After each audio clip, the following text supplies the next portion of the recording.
Welcome back for chapter 2. This is the picture that you see when you open chapter 2. And in this manner, Edward's days passed, one into the other. Nothing remarkable happened. Oh, there was the occasional small domestic drama. Once, while Abilene was at school, the neighbor's dog, a male brindled boxer, inexplicably named Rosie, came into the house uninvited and unannounced and lifted his leg on the dining room table, spraying the white tablecloth with urine. Pee.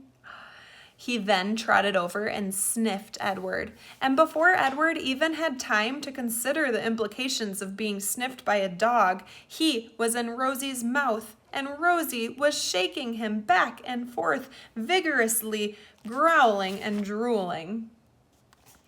Fortunately, Abilene's mother walked past the dining room and witnessed Edward's suffering. "Drop it!" she shouted to Rosie. And here's a picture of Rosie. And Rosie, surprised into obedience, did as he was told. Edward's silk suit was stained with drool, and his head ached for several days afterward, but it was his ego that had suffered the most damage. Abilene's mother had referred to him as it, and she was more outraged at the dog urine on the tablecloth than she was about the indignities that Edward had suffered at the jaws of Rosie. And then there was the time that a maid, new to the Tulane household and eager to impress her employers with her diligence, came upon Edward sitting in his chair in the dining room. "What's this bunny doing here?" she said out loud. Edward did not care at all for the word bunny. He found it derogatory in the extreme. The maid bent over him and looked into his eyes. She said. She stood back up. She put her hands on her hips. "I reckon you're just like every other thing in this house. Something needed to be cleaned and dusted." And so the maid vacuumed Edward Tulane.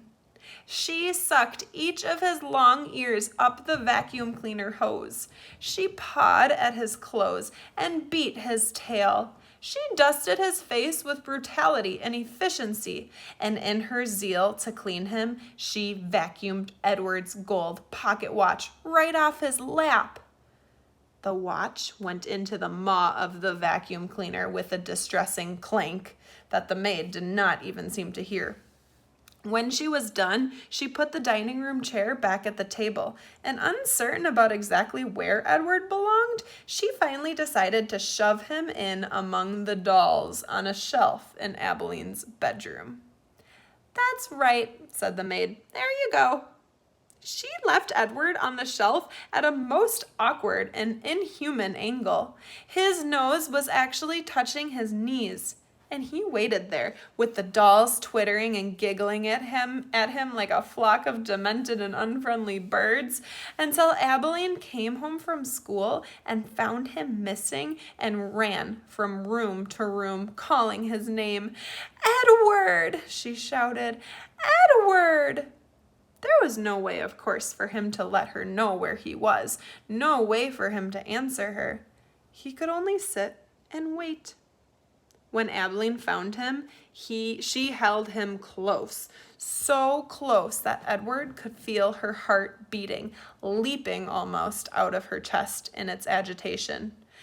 "Edward," she said, "oh, Edward, I love you. I never want you to be away from me." The rabbit, too, was experiencing a great emotion, but it was not love.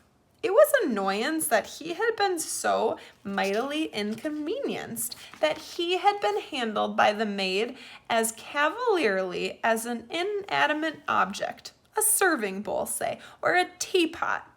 The only satisfaction to be had from the whole affair was that the new maid was dismissed immediately. Edward's pocket watch was located later, deep within the bowels of the vacuum cleaner, dented but still in working condition. It was returned to him by Abeline's father, who presented it with a mocking bow. "Sir Edward," he said, "your timepiece, I believe." The Rosie affair and the vacuum cleaner incident, those were the great dramas of Edward's life. Until the night of Abeline's 11th birthday, when at the dinner table, as the cake was being served, the ship was mentioned. Come back for chapter 3 to find out more about this ship. Bye.